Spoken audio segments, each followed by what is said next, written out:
Hi, welcome back to Therapy Designs. If you're new to this channel, my name is Kelly, and this channel is all about teaching you how to create print-on-demand designs using Canva. So if that is something that you're interested in, please do stick around. So in today's video, we're going to be going over how to create this design right here. It is a plaid shamrock, and I went ahead and put a gold glitter horseshoe over it and used a little drop shadow to make the horseshoe sort of look like it's floating on top a little bit. I want you guys to start thinking about, designs for February and March. So as we're looking later into Q1, you should already be working on St. Patrick's Day style designs. I've had lots of questions about mockups. I'm going to go ahead and do a video on how to create your own custom mockups as well. But if you're curious about this particular mockup, this one I did go ahead and buy on Etsy, and this is a Bella Canvas shirt. So if you're selling particular brands of shirts on platforms like Etsy, you might want to go ahead and buy a mockup specifically for that shirt. That way you can match the color exactly and the cut exactly. You can always go ahead also and create generic mockups, but you might not get the color correct on your mockup. You might not get the cut of the shirt correct on your mockup, and that could lead to some people, being disappointed with what they actually get. So if you're selling very particular brands, it is always a good idea to go ahead and use a mockup with that particular brand. So again, this is a Bella Canvas. So if I was going to sell this on Etsy, this is probably the mockup that I would go ahead and use. Also, this is a nice St. Patrick's Day mockup, so you can always, create mockups specific for, holidays or everything. They don't always have to just be a generic mockup. Generic mockups are great for, evergreens, but if you're doing a holiday design, you can always have a little fun with your mockups too. So if you're interested in learning how to do this design, go ahead and stick around. So as always, we're going to start with our blank backdrop. It is 4500 by 5400 pixels, and I do always like to design on black, so I do optimize all of my designs for black just because it is the top selling t-shirt color. So I'm going to go to the top left-hand corner where it says background color, and I'm going to go ahead and select black. So we're going to go ahead and do a little St. Patrick's Day design as we're starting to look forward into Q1. We want to start being prepared for both February and March style designs. And so St. Patrick's Day is another big one. I'm going to show you a simple design today, starting with a 4-leaf clover. So I'm going to go to the left-hand corner and go up to Elements. And here we're just going to go ahead and we can search shamrock, we can search 4-leaf clover, however you want. I'm going to put shamrock in and see what comes up. And I'm going to go ahead and be looking through my graphics. So I'm going to click See All for graphics. For this design, what I want to do is put a clipping mask over it. So whenever we do that, I'm less concerned with sort of the look of the design and just focused on the shape. So I want to look at what I want for the shape. So now this is a good shape here. It's a good 4-leaf clover. I like it. I'm going to look to see if there's any other 4-leaf clover shapes I like better. Okay, you can see here's one that somebody already used a clipping mask on, so you can see what they put a little sparkle gold clipping mask on this one. You can see here's a little heart design that somebody put sort of the Irish color, flag colors on. And so you'll see lots of people who have already sort of done clipping masks for you, but of course you can always make your own, which is what I'm going to show you how to do today. So here is another sort of 4-leaf clover, another 4-leaf clover. You can always do the 3-leaf clovers as well, but I'm going to go with sort of a lucky theme, so I do want it to be 4 leaves. So I like that. Actually like this one here a little better maybe. Let's see. I like this one better because I like the stem is a little bit thicker and a little bit shorter. So I might go ahead and go with this one. And so let's go ahead. I'm going to bring this up nice and big, and I'm going to rotate it so that it's whatever angle I want it to be at. And then I'm going to go ahead, center it in my page. So this is going to be my shamrock frame. So I'm going to go ahead and just start with this. I'm going to put shamrock frame. So I'm titling this. And now I'm just going to go up to the top right-hand corner where it says share. I'll click download, transparent background. It is a PNG, and I'm going to click download.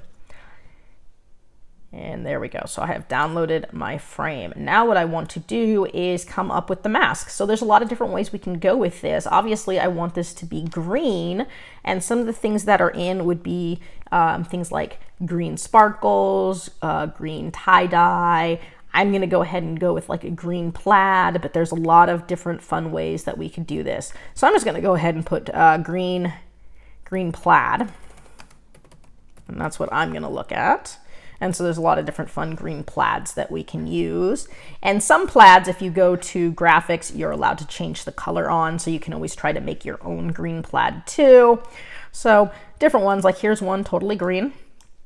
Looks nice, it's pretty even. So if I went with that, that would be a nice even green plaid that I could do. Here is another one. This one's got a lot more shades of green to it. And it does have a big kind of cross right in the middle. This is meant to be a seamless pattern. A seamless pattern one is one where I could, you know, shrink it down, hit Control D to duplicate it, put it right next to each other, and the pattern would continue. And so that's how I would do a seamless pattern one. I do actually like this first green one better because it's nice and simple, and it definitely kind of has that green St. Patrick's Day color to it. But again, you can keep looking. Here's somebody who did the green plaid on the heart, and so they used more of a buffalo plaid. Buffalo plaid is of course always popular, and so you can always find a buffalo plaid style and then just change the colors. Here's a buffalo plaid with sort of the green to it. It's a little darker green. So anyways, you can spend a long time, find, you know, whatever you want or do different versions, but you can definitely see the plaid is kind of popular in terms of clipping masks, and so lots of different ways.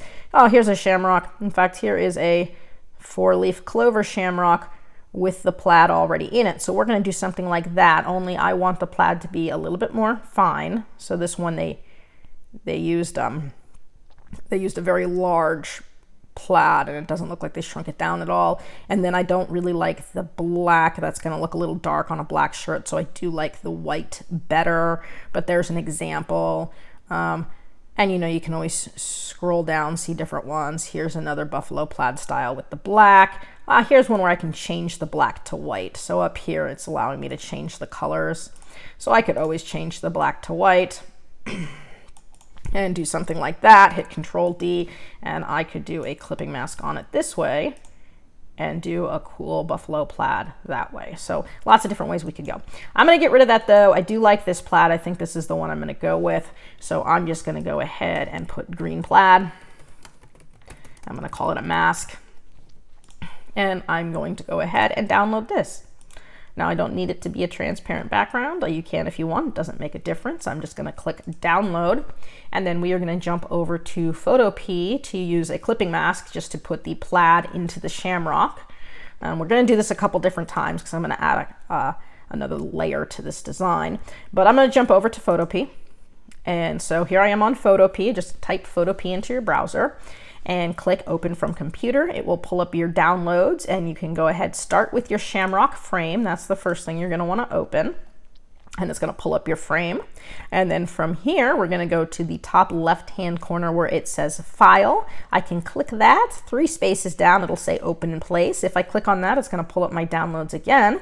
This time I'm gonna go ahead, click my green plaid mask. It will pull that up right on top, so you can see here's my green plaid mask layer and then my background layer down here. And then I'm just gonna use a clipping mask.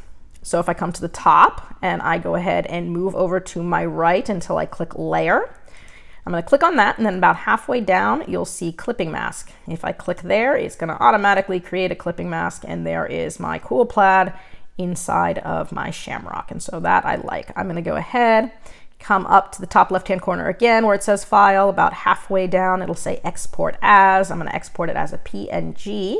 Click that. I'll give it a second. A new box is gonna open up on the screen in just a sec. There it is. Title is up here, so it says Shamrock Frame. I'm gonna go ahead and put Shamrock Plaid. It is still a PNG. It is 4500 by 5400 pixels. I really don't have to change anything, so I'm just gonna go ahead and click Save for now.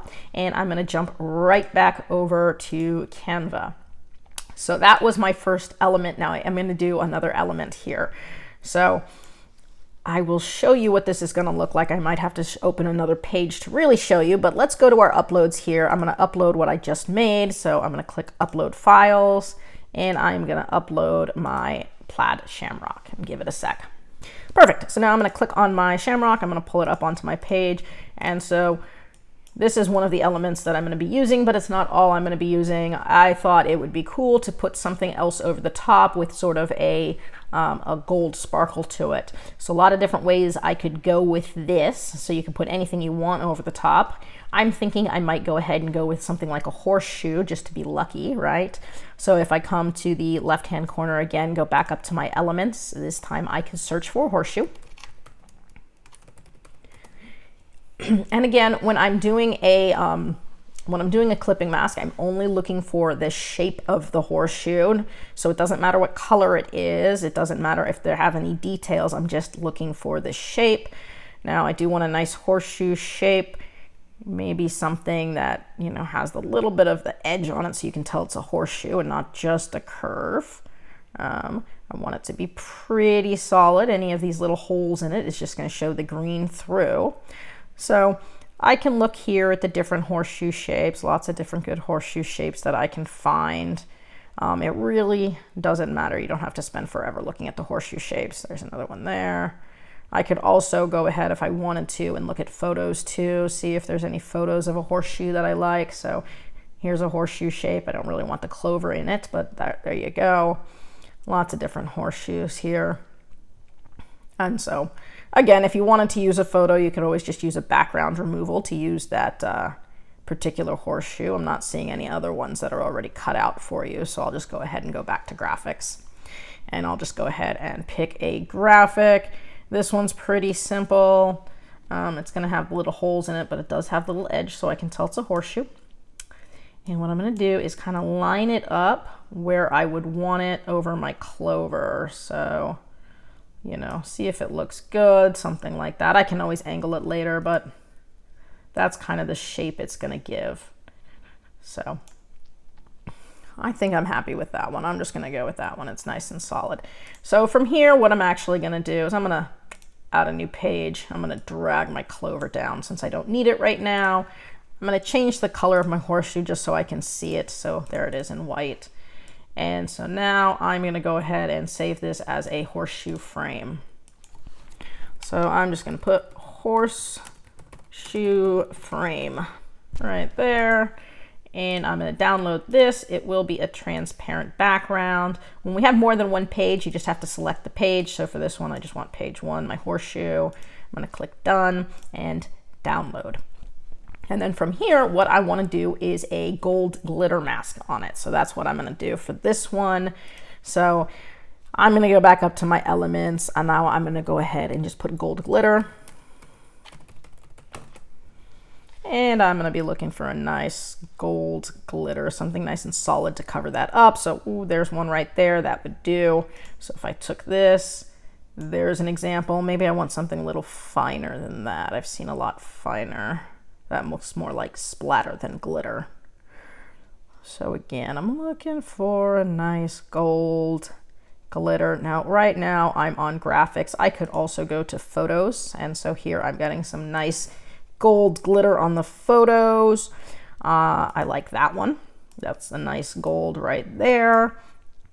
If I come down here, this one's got a little bit of a gradient to it. So it's a little darker and then a little lighter. And so that's a way I could go if I wanted to give it a little bit of a gradient look. Here's more of a orangey or yellow gold. This is more of a whitish gold. And of course, I can always change the colors up a little bit too by using filters. So lots of different ways you could go. But once you find the gold mask that you want, like this one here, I think I'm going to go with this one. I kind of like the color. It's not too orange, not too white. It's nice and fine. I'm going to make sure it covers my entire horseshoe. And I'm going to go ahead and put a gold glitter mask. And then I'm just going to go ahead and download that. And so we'll hit download. It doesn't need to be a transparent background, but we are just downloading page 1. And I'm going to hit done and download. And I'll give it a second, and then we'll jump right back over to PhotoP, okay? Jumping right back over to PhotoP. Now, right now I'm on PhotoP. I still have my shamrock up. Now, we can still use this page. I don't have to do anything to it. I can just kind of delete the layers. You do always have to have one layer on here. So let's say I right click on where it says green plaid mask. I go ahead and delete that. Now I just have my background layer. It's not going to let me delete that because it does always want one layer on the page.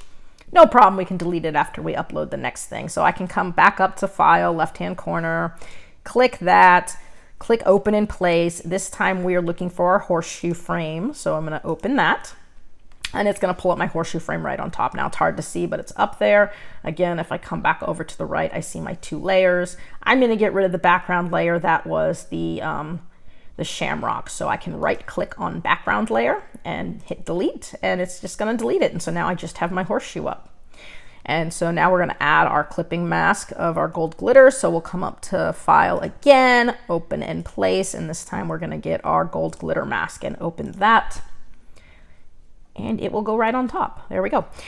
And so just like we did before, we're going to go to the top. We're going to go to where it says layer, click there. About halfway down it says clipping mask. We're going to click on that, and there is our gold glitter mask on our horseshoe. That easy. And so we're going to go ahead and export this. So up at the top left-hand corner again, you can hit File. About halfway down, export as a PNG. Click on that and then give it a second for your box to open. I can go ahead and retitle it here. So now I'm just going to go ahead and put gold horseshoe. And I'm just going to save it like that. Okay, so now it is saved, and I'm going to go right back over to Canva again. So pretty easy. I can get rid of this. I can get rid of this, right? And now I'm going to go ahead and bring up my horseshoe. So I'll go up to Uploads, Upload Files, and I'll just upload my gold horseshoe. Okay, perfect. So now I'm just going to go ahead and click my gold horseshoe. I can close this. And so there's my horseshoe. There is my clover. So far, so good. So what I think I want to do with the clover now is I'm going to go ahead and put a little border around it. And so I think I want my border to be white for this, just so that it goes with the, it's going to go with the plaid. So I'm going to start with this. I'm going to click Edit Image. I'm going to go ahead and use my shadow feature. I'm going to use my glow feature so it goes all the way around. Give it a sec if I click that. There we go. I'm going to click on the C controls. I'm going to change this color here to white. Get rid of your blur. Get rid of your transparency. And now you're going to just adjust the size that you want for your outline. I don't want it to be very thick, but I do want you to be able to see it. See, if you go too thick now, it's going to start connecting areas, and so you won't be able to see through. That's okay if you want to have a nice big thick outline. I don't really like that. I do want to still be able to see my black through. So I'm going to bring it down pretty small. Maybe something like 8 is what I have it at. And I'm just going to click Apply. You can always stack outlines. So if you put it on and it's too thin, you can always add another outline to make it thicker. And you can add as many outlines as you need to make it as thick as you want. But if you put it on and it's too thick, the only thing you can do is take it off and start over. So it's always better to go a little bit thinner and then add to it if you need to, than to go too thick and then have to start over, depending on what you're doing here. So I'm going to hit Apply. It'll take a second to finalize. Okay, there we go. So I've got a little thin outline around the whole thing. Looks nice. It's just going to make it stand out a little bit against different colors so that it doesn't blend in. If I wanted to put this on a green shirt, I do want to see the edge of the shamrock. So that is pretty easy. I'm going to make that shamrock nice and big. And in fact, at this point, I'm going to move the shamrock up to the top page and just get rid of the second page. I'm going to put the shamrock in the page exactly where I want it at this point. So it's going to be nice and big, and I'm going to send it to back. So if I right click, it'll pull up this tab here. I can put send to back. It's going to put my shamrock in the back. And now I can work on my horseshoe. I'm going to go ahead and crop it down so it's a little easier to work with. All right, now I'm going to make it nice and big, and I can kind of adjust where I want to put it. So I can make it up, I can angle it at this point, I can angle it a lot, a little, I could make it as big as I want so it's overlapping, or I could make it nice and small. So lots of different ways that you could play with the placement now of this. I'm going to place it pretty simple, just something like that. I'm not going to make it too complex. I'm going to show you this style. So now that I have my horseshoe on here, I like it, but I think I can make it pop a little bit better. So one way to make it pop would be to add something like a drop shadow on the horseshoe. So how we would do that is go up to Edit Image. We're going to go to our shadows, but this time we're not going to do a glow. We're going to do a drop.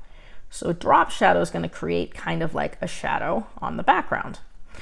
And so you can already see how that's going to look. Looks nice. And here I'm going to go ahead and leave it black because I want it to be a shadow. I actually like the way it looks now, but you can make it more or less blurred. So I can, make it really blurry, or I can make it really sharp depending on, how I want that shadow to look. So if I play with that.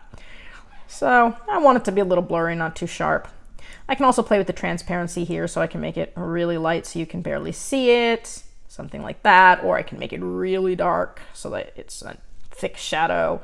I want it to be kind of light. I do want the plaid to show through so it looks like an actual shadow. So I'm going to bring that transparency down. It's about halfway there, so that looks good. Up here you can see where it's going to say bottom right, so I can adjust where the shadow falls, and I can also adjust angles here. Right now it's at 0, but I could sort of play with the angle for the bottom right, and it's going to kind of move it around. I'm going to keep it at 0 though. I liked that. And then I can move the offset here, so I can have it be a big offset like it's floating over the shamrock. So if I did something like that, it really looks like it's just floating. Don't necessarily want it to be floating, so I can bring it in a little bit. And so I can make it as small of a drop shadow as I want, depending on, how much I want to show. I want it to be apparent that there's a drop shadow, but it doesn't have to be that big. So something like that looks cool. And I'm going to hit apply. And I'm going to give that a second here. Perfect. And it'll sharpen up and finalize. And what I'm going to have is this cool horseshoe looking like it's sort of floating over my clover. And so that's just a really easy design. And of course you can do whatever you want with this. I just sort of wanted to show you the technique and get you sort of thinking about St. Patrick's Day. So I'm going to go ahead and retitle this design. It is going to be a plaid shamrock. Let's see, with horseshoe. And I'm going to download this, and it will be a transparent background and a PNG, and there you go. And that's all there is to it. While this is downloading, again, if you have any questions, you can go ahead and drop them in the comment section below. I try to get back to them as quickly as I can. And I hope you guys are doing really well on your first quarter sales. That's it for today's video. If you found this useful and would like to see more videos with helpful tips and tricks, be sure to hit like and subscribe and turn on your notifications so you don't miss any of the weekly videos. As always, keep growing and stay creative, and we'll see you next time.